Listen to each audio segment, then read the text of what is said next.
है, अभिनंदन है। बेटा आज अपना जो अध्याय है इसका नाम है सत्ता के वैकल्पिक केंद्र। क्या थे सत्ता के वैकल्पिक केंद्र, इसके बारे में पढ़ेंगे। बोर्ड एग्जाम 2025 को मद्देनजर रखते हुए शानदार कंटेंट आपके लिए बनाया गया है।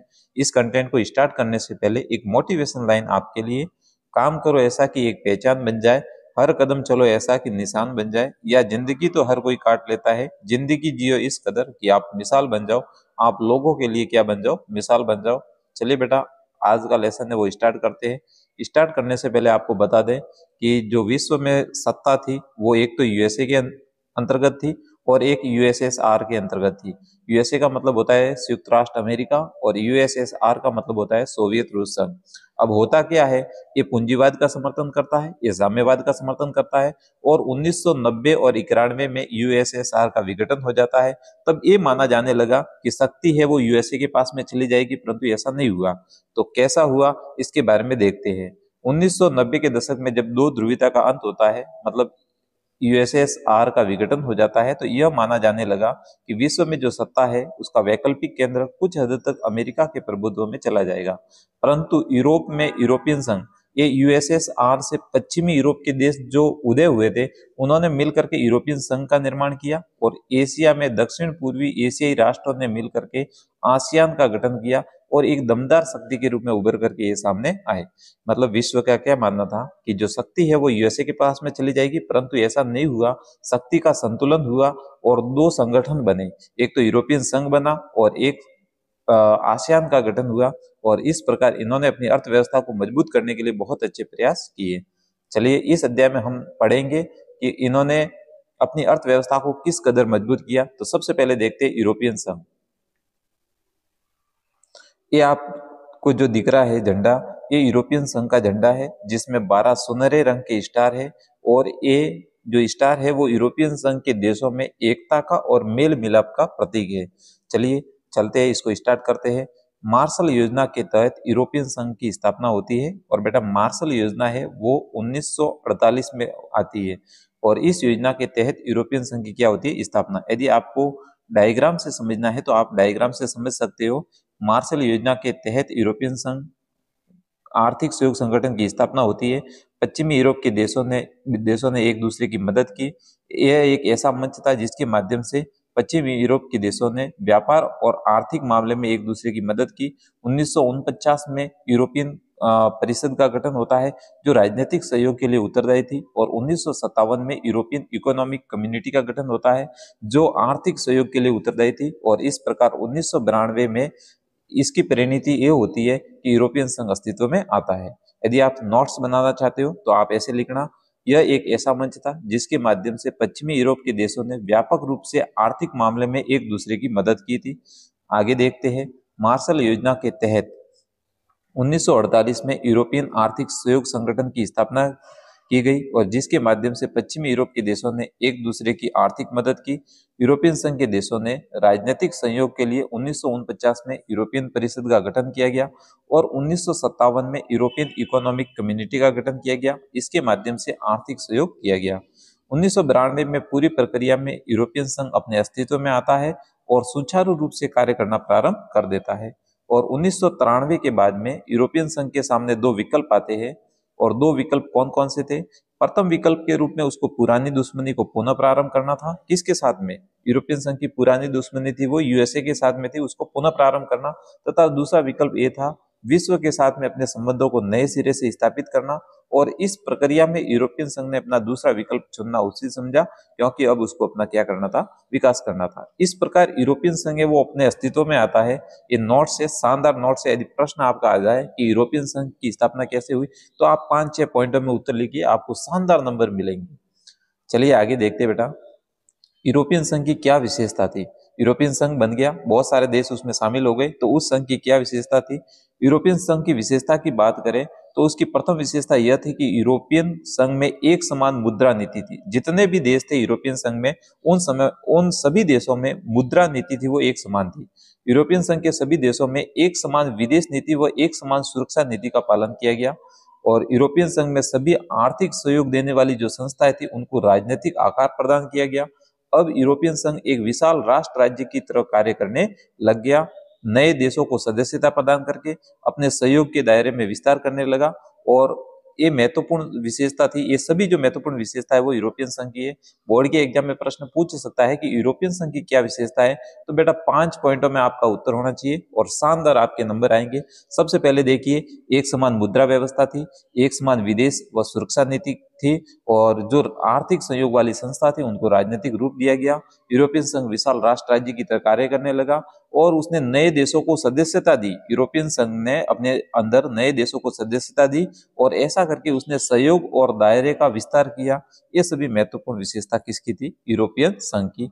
आगे वाला अपना पॉइंट है बेटा, यूरोपियन संघ का प्रभाव विश्व परिदृश्य में, विश्व राजनीति में यूरोपियन संघ का क्या प्रभाव था।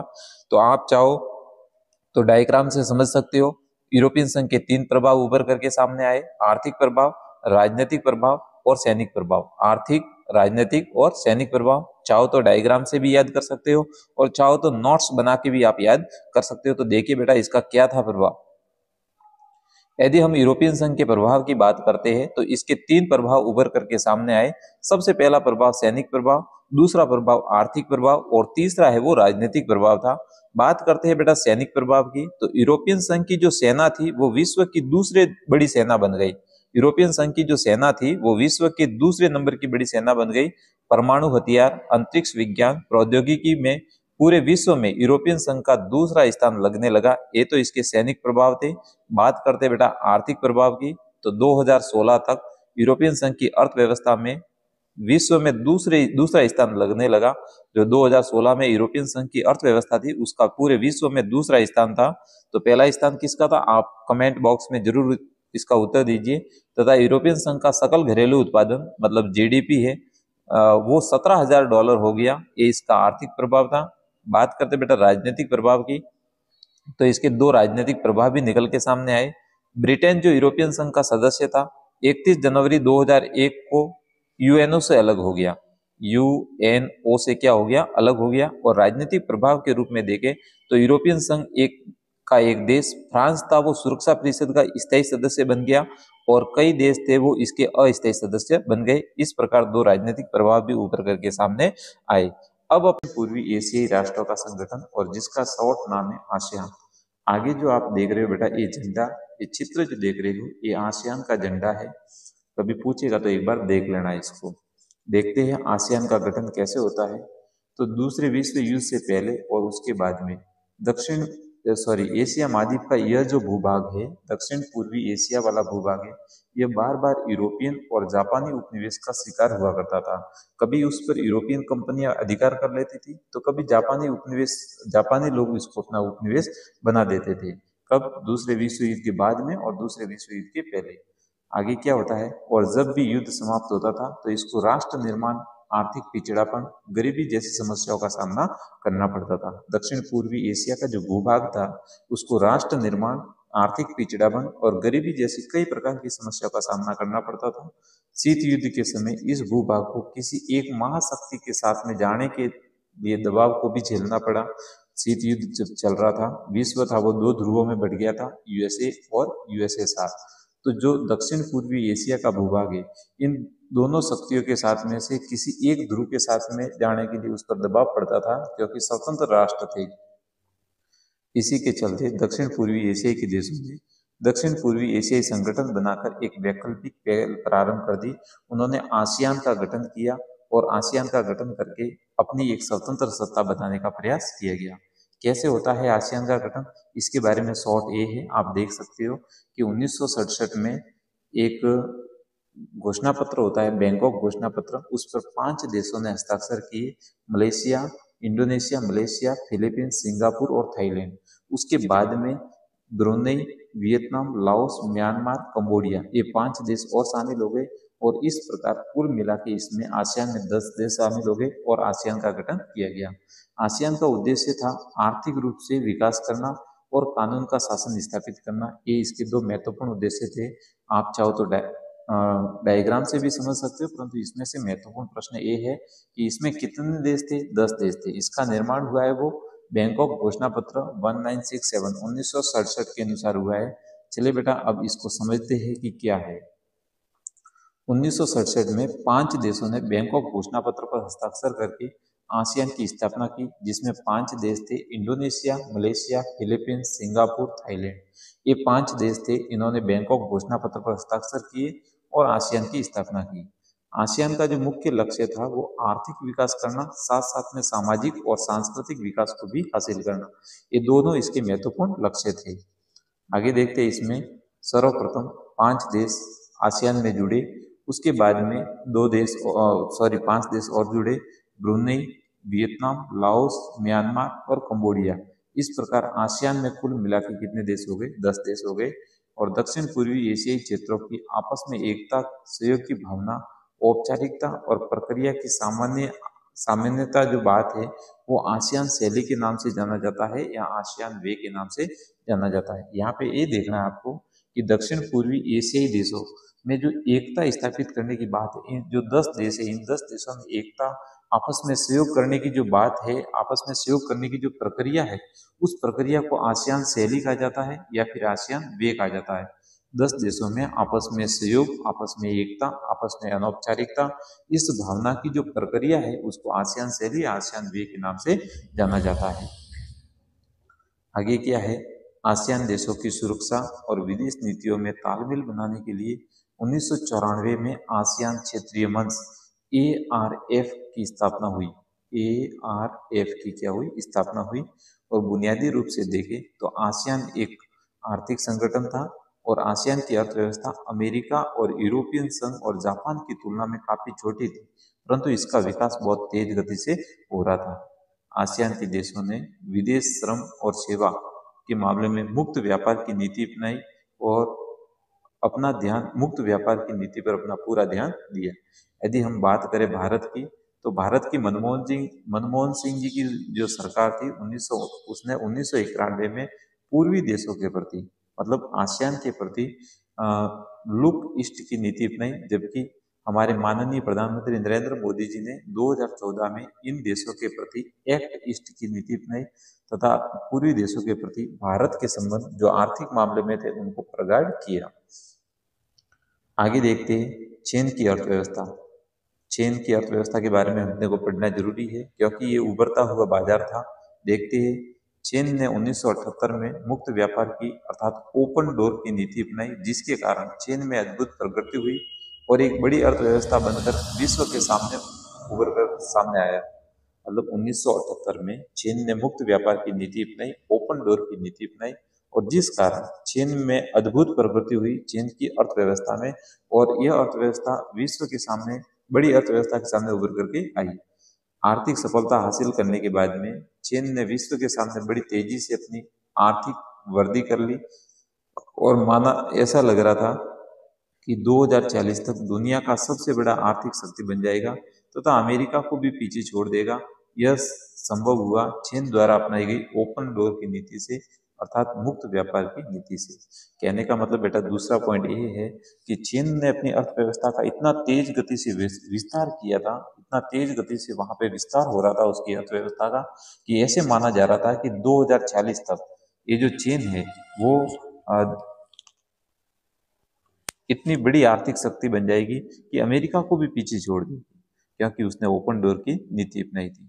उसका एक दूसरा कारण है कि चीन की बहुत बड़ी आबादी थी, वहाँ का राजनीतिक प्रभाव, उसके पास उपलब्ध संसाधन और विस्तृत भूभाग चीन की अर्थव्यवस्था के विकास में बहुत महत्वपूर्ण योगदान दिया। मतलब चीन की अर्थव्यवस्था का इतना बड़ा विकास हुआ, इसका महत्वपूर्ण कारण क्या है?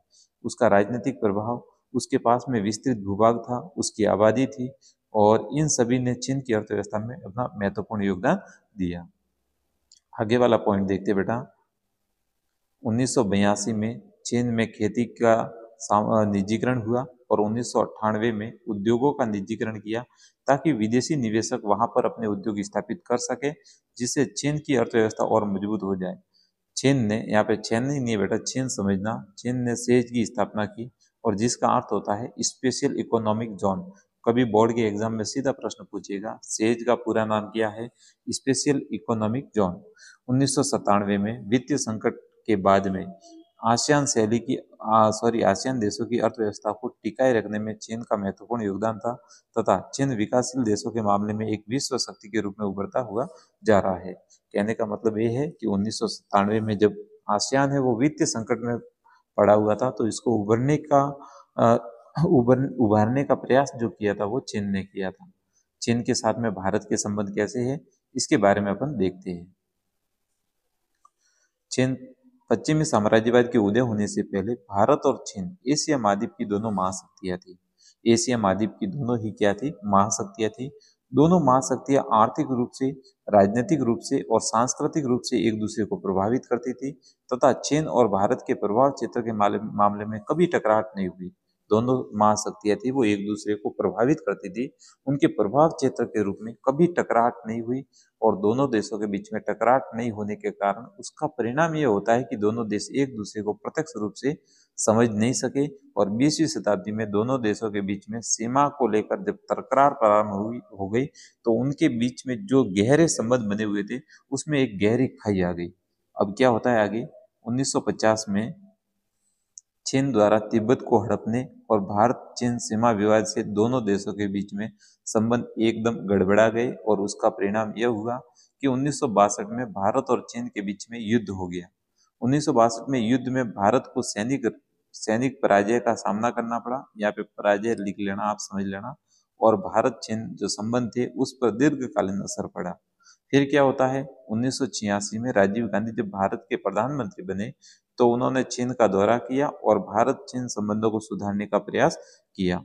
यदि हम बात करें यदि हम बात करें भारत और चीन के बीच व्यापार की, तो 1992 में 33 करोड़ 80 लाख डॉलर का व्यापार हुआ था। दीपक ने यहाँ पे बेटा व्यापार समझना।